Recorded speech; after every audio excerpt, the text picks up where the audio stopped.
إن الله عز وجل أن الدين عند الله الإسلام، إن الدين عند الله الإسلام، ومن يبتغي غير الإسلام دينا فلن يقبل منه. هذه السورة الكريمة بينت بأن أمجاد الأنبياء ودين الله الذي اختاره للبشر هو دين هذه الأمة، وأن النبي الشخصية العالمية للنبي سيدنا إبراهيم عليه السلام يبين فيه الله عز وجل ما كان إبراهيم يهوديا ولا نصرانيا، ولكن كان حنيفا مسلما ولم يكن من المشركين. إن أولى الناس بإبراهيم للذين اتبعوه وهذا النبي والذين آمنوا. إذن هذه الأمة هي التي ورثت أمجاد الأنبياء. الأمة الأخيرة هذه يعني ممتدة عبر التاريخ يعني إلى آدم عليه السلام، وكان نبيها أعظم الأنبياء وخاتم النبيين صلى الله عليه وسلم، وهو أيضا يعني ورث أمجاد جميع الأنبياء، واجتمعت فيه كل خصال الأنبياء عليه الصلاة والسلام، ما اجتمعت في شخصية كما اجتمعت في النبي صلى الله عليه وسلم جميع الكمالات البشرية. لذا هذه الأمة يصنعها الله عز وجل من خلال سورة آل عمران. قلت كان الحديث في البداية عن الحوار مع بني إسرائيل، وكانت القضية المحورية في بني إسرائيل الذي به سببها كان الحقد وكان الكراهية وكانت الحرب على الإسلام، هو كيف تنقل النبوة منهم إلى أمة أخرى، وهذا كان مرفوضا عندهم، وكان يعلمون صفات النبي صلى الله عليه وسلم، يعرفونهم كما يعرفون أبناءه، كما يعرفون أبناءه يعرفون النبي صلى الله عليه وسلم. سو كانش واحد فينا ما يعرفش ولده، فكان هم يعرفون النبي أكثر مما يعرفون أبناءه، ويعرفون بأنه النبي الحق والنبي الخاتم. لكن لماذا كفروا به؟ كانوا يريدون أن يكون النبي منهم، هي المشكلة.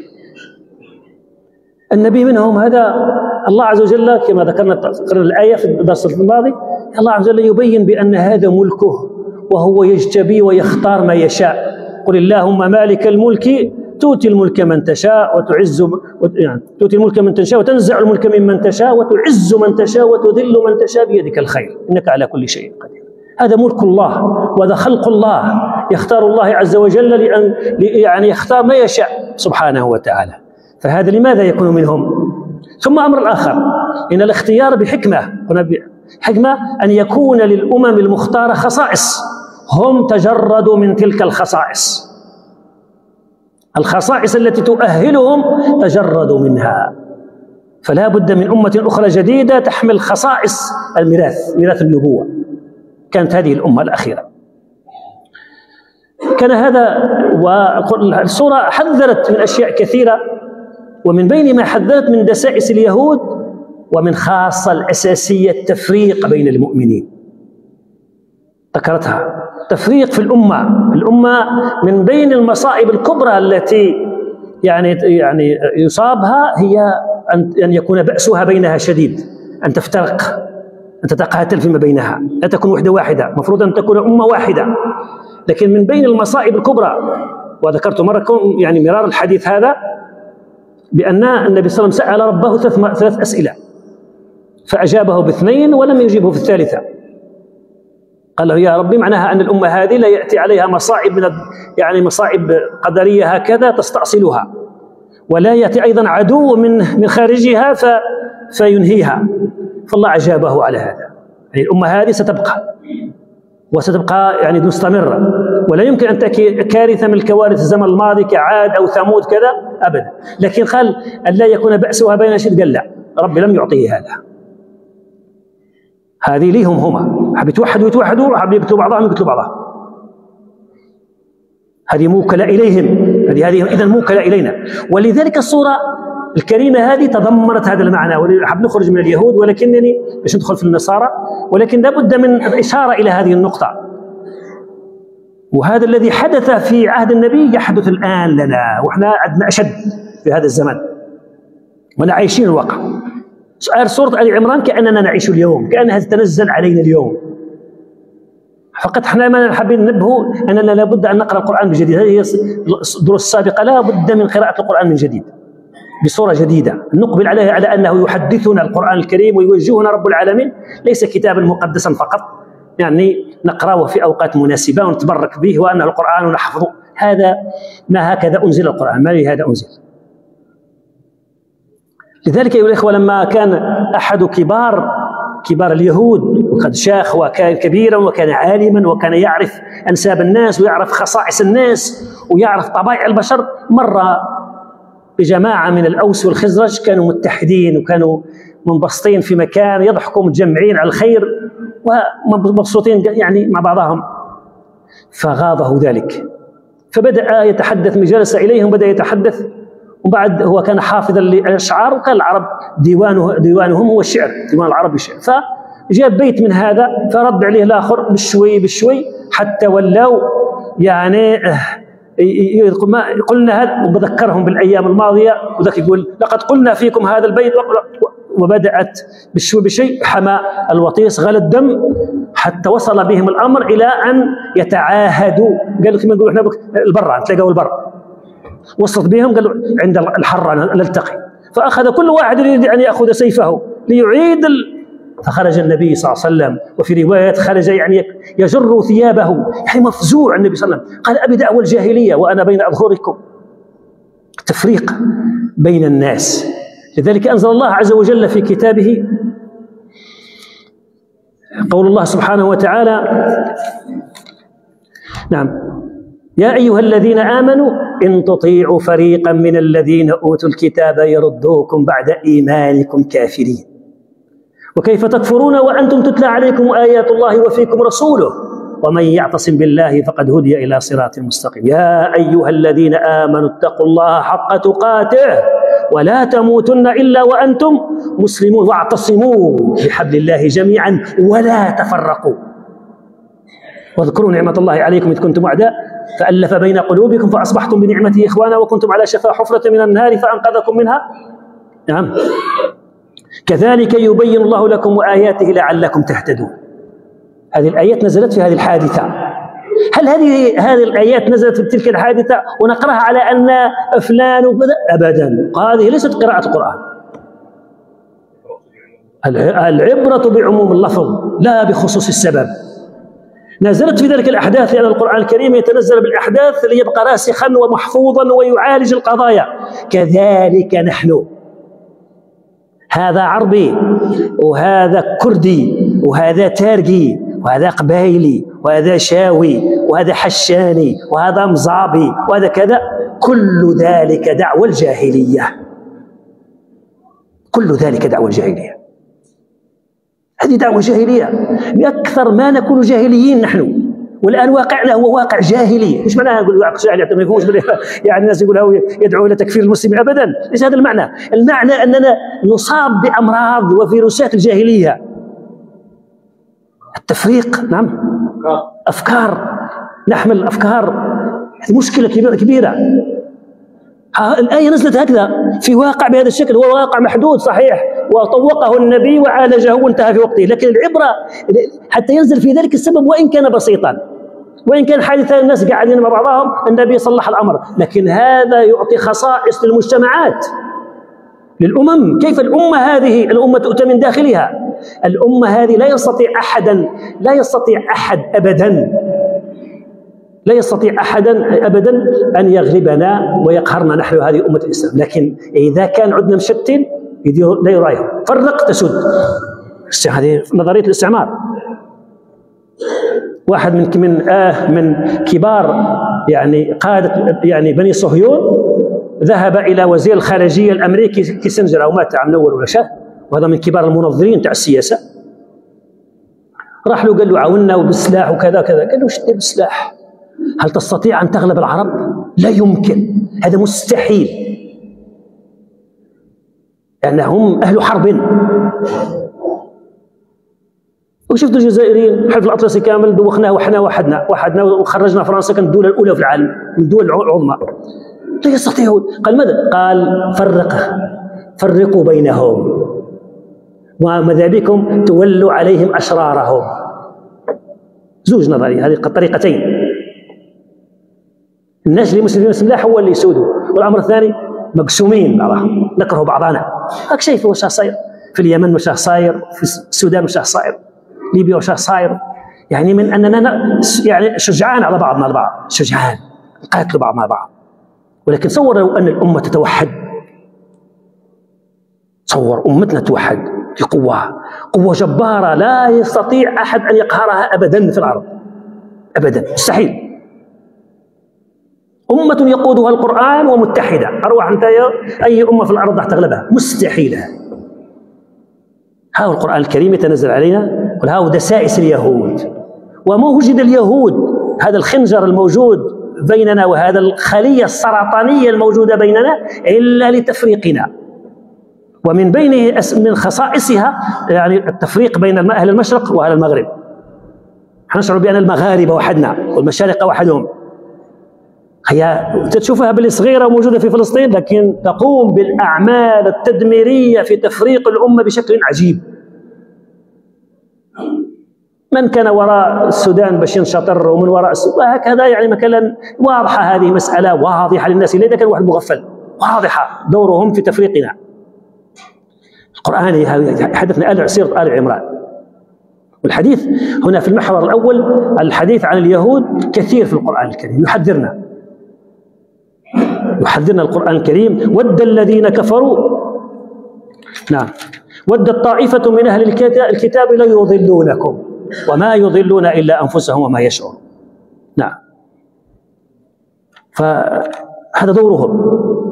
أما الأمر الثاني والمحور يعني الأمر الثاني في الحوار مع اليهود، كان في أيضا ناقشت آل عمران الحوار مع النصارى. ويجب أن تفهموا شيء، أن سيدنا عيسى عليه السلام هو نبي من أنبياء بني إسرائيل، لم يكن نبيا عالميا أبدا. الشخصية العالمية هي سيدنا إبراهيم، والنبي العالمي هو محمد صلى الله عليه وسلم. باقي الأنبياء هم لأقوامهم لأممهم، فعيسى عليه السلام هو نبي من أنبياء الله لبني إسرائيل. لكن القضية أن بني إسرائيل كفروا به، بل اتهموه، بل اعتبروه ابنا غير شرعي. وهنا ظهرت شخصية عيسى عليه السلام، وهي شخصية محورية توضيحها. لماذا؟ لأنها ظلت فيها أمم، ورب جعلها فتنة للناس هذه. فالطريقة اللي جاء بها بنو إسرائيل قالوا بأنه ابن غير شرعي، كيفاه امرأة تنجب بلا زوج؟ مستحيل، هذه مستحيلة. وناس ماديين يؤمنون بالأمور المادية، قال لا بد لها من زوج، إذا ما كانش عندها زوج، إذا ابن غير شرعي. بعد مدة، والنصارى مجاوغا بعد مدة، بعد سنوات، ترومت يعني تنصرت يعني دولة الروم هذه، تبنت الدين المسيحي، وتبنته على أساس أن عيسى إما أن يكون ابن الله، وإما أن يكون جزء من الله، أو إله، أو شبه إله. فكانوا يعظمونه ويقدسونه وجعلوه إلها. لذا جاءت سورة آل عمران تعالج هذه القضية، ترد على اتهامات اليهود، وفي نفس الوقت تبين العقيدة الصحيحة. وأن سورة آل عمران لما تقرأها تجد بها يعني التوحيد، كلمة لا إله إلا الله كثرت فيها كثيرا، التوحيد. لأن أمة الإسلام ميزتها أنها أمة موحدة، لا يكفي الإيمان بالله، الإيمان بالله لا يكفي. حتى المشركين كانوا يؤمنون بالله، ولئن سألتهم من خلق السماوات والأرض لا يقولون الله. كانوا يؤمنون بالله عز وجل، ويعلمون بأن هذا البيت، الكعبة بيت الله، ويؤمنون بالأنبياء، ويؤمنون بالملائكة، ولكن عندهم تخلاطة في المعنى، بنات الله، ويديروا أشياء كثيرة، عقيدة غير سليمة. الإيمان بالله لا يكفي، لا بد من توحيد الله عز وجل، توحيد المطلق، كل شيء عبيد لله، وأن الله خلق هذا الخلق كله، وأن الله عز وجل واحد الأحد والكل عبيد، والله واحد أحد فرد صمد. جاءت هذه الآية سورة تبين هذا التوحيد. بسم الله الرحمن الرحيم، ألف لام ميم، الله لا إله إلا هو الحي القيوم، من بدايتها. وذكرت كلمة الإسلام والمسلمين متكررة فيها لتكون يعني دين التوحيد، وهذه أمة التوحيد، دينها الإسلام كما قد ذكرت، وورثت ميراث الأنبياء جميعا. إذن هذه القضية المطروحة، شخصية بني عيسى، تحتاج إلى توضيح. والناس في قبل ما كانش إما متهمينه وإما أنه إله أو شبه إله، ما كانش حاجة أخرى، ما كانش فكرة حوله أخرى. فجاء الإسلام ليوضح هذه المسألة. وإن ذكرت في بداية السورة إشارة إليها من بدايتها، كان هناك إشارة لهذه. الله عز وجل يقول: وهو الذي يصوركم في الأرحام كيف يشاء لا إله إلا هو العزيز الحكيم. هو الذي يصور في الأرحام ما يشاء، وصور عيسى في رحم أمه كما يشاء. إشارة لها، ولكن تمهيدا لها، تمهيدا لتوضيح المعنى لعيسى عليه السلام، ذكر إن الله اصطفى من بداية، يعني إن الله اصطفى، نعم، إن الله اصطفى آدم نعم، إن الله اصطفى آدم ونوحا وآل إبراهيم وآل عمران على العالمين. حتى السورة يعني سميت آل عمران، ما سميت سورة التوحيد أو شيء، سورة آل عمران للإشارة بأن عيسى هو سلالة أحد، يعني ضمن سلالة من سلالات البشر، ينتمي إلى آل عمران، وانتهى الموضوع.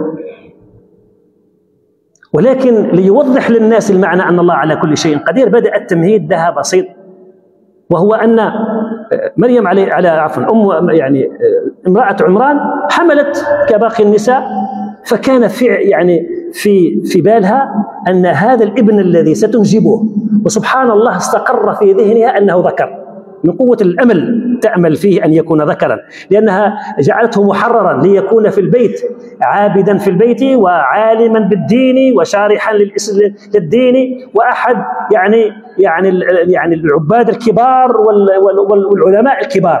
فلما غلب على ظنه هذا، حتى اعتقدت باستمرار الأمل، حتى ظنت بأنه سيكون ذكر. فلما جاءت أنثى تفاجأت لدرجة قالت: ربي إني وضعتها أنثى. هو ربي يعلم وهي تعلم بأنها أنثى، ولماذا قالت ربي إني وضعتها أنثى؟ من قوة المفاجأة. كيف ما ظنتش، ما فيش في خاطرها كل باش تجي أنثى، هو مباشرة حطها في راسها يجي ذكر، وتجعله محررا في بيت المقدس. فلما جاءت أنثى تحير. ثم بعد ذلك يعني أحسن الله تربيتها وكفلها زكريا. والعبرة هنا في كفل زكريا، لما رأى زكريا عليه السلام بأنها توجد عندها الفاكهة والأكل دون أن يقدمها هو، وليس هناك أي سبب، وليس هناك أي جهة تقدم لها الطعام ويجد عندها الطعام، تحير.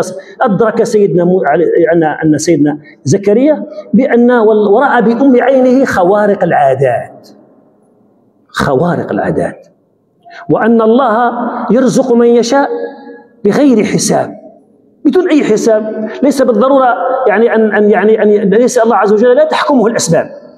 صحيح لا تحكمنا الأسباب، حتى ما نغلطوش، من التعبد لله عز وجل أن تقوم بالأسباب.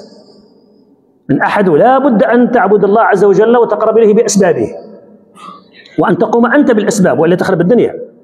ولكن الله لا يحكمه الأسباب، الله على كل شيء قدير. فلما أدرك هذا سيدنا ورأى بأم عينه اختراق الأسباب، جاءه الأمل سيدنا زكريا أن يدعو الله عز وجل، قال: رب هب لي من لدنك ذرية طيبة إنك سميع الدعاء. فنادته الملائكة وهو قائم يصلي في المحراب: إن الله يبشرك بيحيى. فلما جاءه البشرى قال: ربي أنى يكون لي غلام وقد بلغني الكبر وامرأتي عاقر. شوف، أنى يكون، منين يجيني الابن؟ مع أن الملائكة بشرته، هو لا يتكلم على قدرة الله، هو يتكلم على الأسباب. الأسباب منخرمة هنا، مش موجودة. هو كبير في السن ومزوجته عاقر، لا يمكن أن تنجب. فأجابه الله عز وجل: نعم، الله يفعل ما يشاء، الله يفعل ما يشاء، الله يفعل ما يشاء. قال: اجعل لي آية. فهذه كلها مقدمات ليعرف سيدنا زكريا ويدرك آل عمران ويدرك القوم بأن سيدنا زكريا أنجب بعد كذا. فجاءت بعد ذلك البشرى، وجاءت الملائكة تكلم مريم معروفة عليها السلام وتعرف هذا.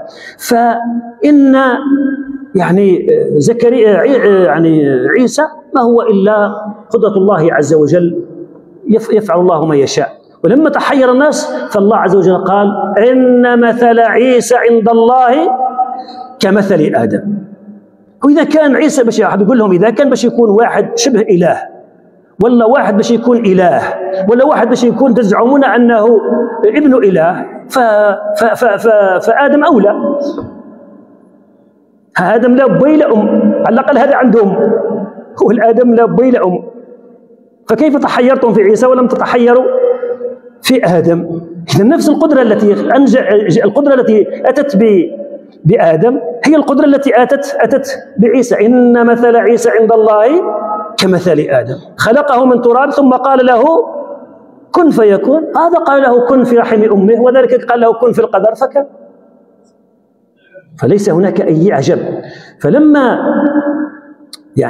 هذه القضية كانت شائكة، والنبي صلى الله عليه وسلم كتب إلى جميع الأمم يبلغهم الرسالة وينذرهم، كتب إليهم كتب. من بين ما كتب إلى النصارى، ومن بين ما كتب إلى نصارى نجران. هؤلاء عرب ولكنهم تنصروا وكانوا مخلصين في نصرانيتهم، لم يكونوا يتاجروا بها أو أمور سياسية، لا، هم هؤلاء كانوا نصارى بالفعل ويحبون هذا الدين. فجاءوا إلى النبي صلى الله عليه وسلم وجادلوه في عيسى. كيف تقول عيسى إنه بشر؟ عيسى إله ثالث ثلاثة. فبدأ النبي يحاوره، إن مثل عيسى عند الله كمثل آدم، خلقه من تراب ثم قال كن فيكون. الحق من ربك فلا تكن من الممترين. فإن حاجوك من بعد ما تبين لك فإن حاجوك من بعد ما جاءك من العلم فقل تعال ندعو أبناءنا وأبناءكم ونساءنا ونساءكم وأنفسنا وأنفسكم ثم نبتهل ونجعل نعلة الله على الكاذبين. فالابتهال هذا نبتهل بمعنى أننا بعد ما حاجهم النبي صلى الله عليه وسلم وبين لهم الحق وبين لهم الطريق الصحيح، قالوا لا، لم يعترفوا. فقال النبي إذن جيبوا أولادكم ونجيب أنا أولادي، وجيبوا نسوينكم وأنا نجيب نسويني، ونحضر أنا وتحضروا أنتم، وندعو الله عز وجل أن ينزل لعنته على الكاذب منا. لا أنت كتعود مثلا أنت عندك حاجة متأكد منها، ويجي واحد يخور يكذبك ولا كذا وأنت متأكد، تقول له يا ستي أنا نريح، هيا ندعو ربي إن شاء الله الكاذب منا يجيب له ربي مصيبة. الكاذب منا ربي يجيب له مصيبة، خلاص ما دام ما كانش واش ندير. أنا نقول لك أنا متأكد، وأنت يا حاب تحجني وتركب راسك وتتهمني، هيا ادعو ربي سبحانه وتعالى الكاذب منا يجيب ربي. هكذا النبي، هذا هو النبي، جعل هذه المباهلة، جعل بينهم المباهلة. هذا هو المباهلة، الدعاء على النفس وعلى الحاضرين بشيء نظرا للخلاف، مع أن الحقيقة واضحة. الناس أكبر وصفا. فهؤلاء الناس وش داروا؟ خافوا، اجتمعوا مع بعضهم وقالوا لا يمكن أن ندخل معه في هذا الأمر، فلو دخلنا معه سينقطع نسلنا أبدا ولن نكون أبدا. فرفضوا هذا الأمر، لأن هذه ظنون كلها أوهام. شوف انظر، هذا معنى أن عقائد، والآن قائمة هذه العقائد.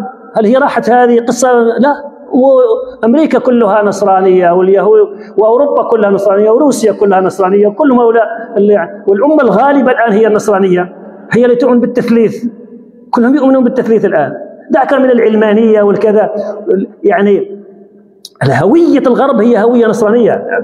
دعكم من هذا، لعلكم تظنون بأنهم انتهى الدين، لكن لما حتى كبارهم هنا في السنوات الأخيرة اجتمعوا ليعبروا نحن من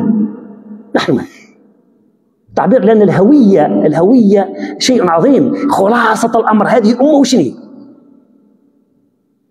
تقدر تقول هذه الأمة احنا وشني في الأخير؟ القيم الهوية نتاعنا الأخير، الخلاصة النهائية وشني؟ ما تقول أننا مسلمين في الأخير، أن نحن مسلمين آمنا بالله ورسوله وكتابه. هويتنا أن نؤمن بالله ورسوله وكتابه. هما اجتمعوا في الأخير قرروا علماءهم بأن النصارى هويتنا نصرانية، نتميز عن باقي الأمم بأن النصرانية نصارى. لا يستطيع أن يقول علمانية. العلمانية هذه فكرة قد تكون عالمية، أن يكون يعني ممكن يكون الكوري علماني، ممكن يكون البرازيلي علماني، ممكن يكون الياباني علماني. ليست هوية لبشر حتى تقول علماني ولا كذا، لا ديني ولا كل هذه لا تستطيع أن تجعلها هوية. الوقت داهمني وانتبهش لساعة، سامحوني. نواصل إن شاء الله في درس قادم. سبحان ربك رب العزة عما يصفون وسلام على المرسلين والحمد لله رب العالمين.